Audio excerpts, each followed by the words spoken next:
여러분들 반갑습니다. 자, 경제수학 늘 이것만은 꼭 여러분들이 전체적인 통합적인 이게 경제 부분에 대해서 좀 알고 좀 세밀하게 좀 접근을 좀 해야.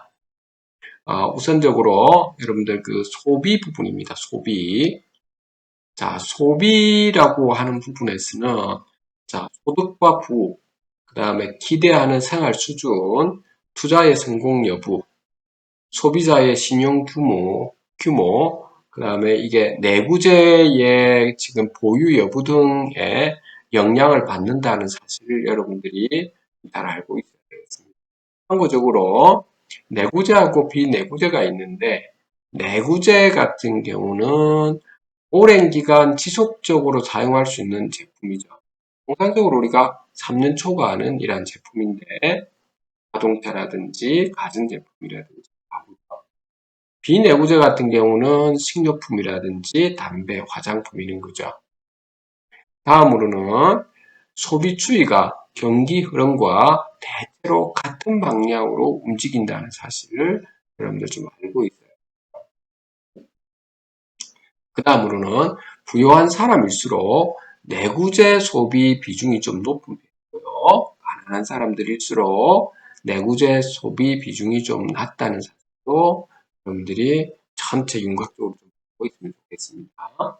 그 다음에 소비가 GDP와 총수요의 구성 요소라는 사실도 좀 알고 있어요. 왜냐하면 총수요, 다시 말해 GDP라고 하는 것은 소비에다가 그다음 기업 투자, 정부 재정 지출을 대준 거, 그 다음에 수출액도 대주고 수입액을 뺀 것을 이야기하니까 그 다음에 평균 소비 성량하고 한계 소비 성량의 차이도 알고 있으면 좋겠고 우리 가처분 소득 중에서 실제 소비하는 금액의 그 비중을 갖다가 우리는 평균 소비 성량이라고 하죠. 그 다음에 가처분 소득이 일반적으로 늘어났을 때 소비 성량이 어떻게 변하는가를 나타내는 개념이 한계 소비 성량이 되는 거죠. 그래서 일반적으로 우리가 소득이 많은 사람은 소득이 적은 사람에 비해서 그 한계 지금 소비 성량은 일반적으로 낮은 편이고요. 한계 저축 성량은 좀 높은 편으로 있습니다. 다음으로는 부의 효과 개념을 알고는 있어야 되겠죠. 5천만 원인 자산이 있는데 이걸 투자를 해서 1억으로 만약에 평가 자산으로 받았을 때 아직 실현되지는 않은 이러한 자산의 가격으로 인해서 그 소비 지출이 늘어나는 효과를 갖다가 부의 효과라고 하는 거죠. 다음으로는 과시적인 소비와 배블런 효과의 개념도 좀 알고 있어야 되겠죠. 수요 공급 곡선으로 결정되는 전통적인 우리 가격 이론과는 달리 가격이 일반적으로 올라가면 오히려 과시적인 소비 때문에 수요가 더 늘어나는 역설적인 상황을 뜻하는 거죠. 다음으로는 소득 대비해서 소비 지출 비율에 대한 추이는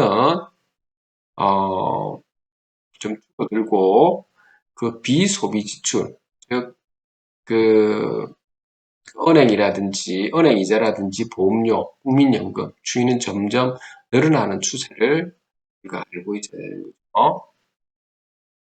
지금은 이제 전 세계적으로 이렇게 하고 있다. 기업의 마케팅 전략하고 과소비의 함정을 좀 알고 있어야 되죠. 밴드웨건 효과는 우리가 줄서기 하는 거, 우리 식당 같은 데 줄을 쭉 쓰니까 우리 그냥 맛있는갑다 싶어 그냥 줄 그냥 쓰는 거 있죠. 미끼 효과 있죠. 보통 우리가 통큰 치킨을 팔면서 있죠. 그러면 거기 통큰 치킨이 싸니까 치킨만 사는 건 아니죠. 그것도 여러분들 좀 참고하시죠.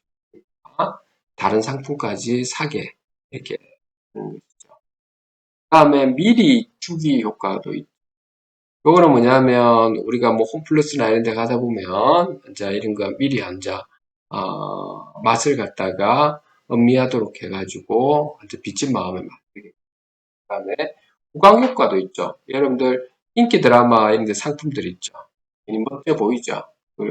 본인도 사고 싶어 하는 그런 거죠. 그다음에 디드로 효과라고 있는데 여러분들이 산악 자전거를 사면서 부차적으로 들은 여러 가지 또 비용들이 있을 겁니다.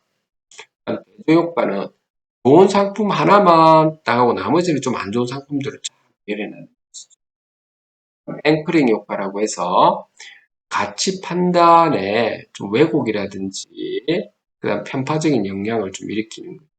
그래서 가스라이팅을 해서 자신을 좀 착각하게 이렇게 만드는 거예요. 그다음 프레이밍 효과라고 해서 전체적인 지각보다는 특정한 프레임에 좀 넣어서 자기 방식대로 편집해서 보게 하는 것을 이야기하는 거죠.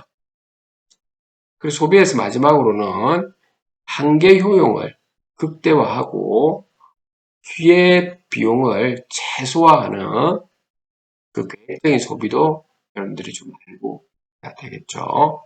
자, 우선 소비에 대해서 여러분들이 알아야 될 먼저 요까지 먼저 하고 다음 조금 이따가 하도록 하겠습니다.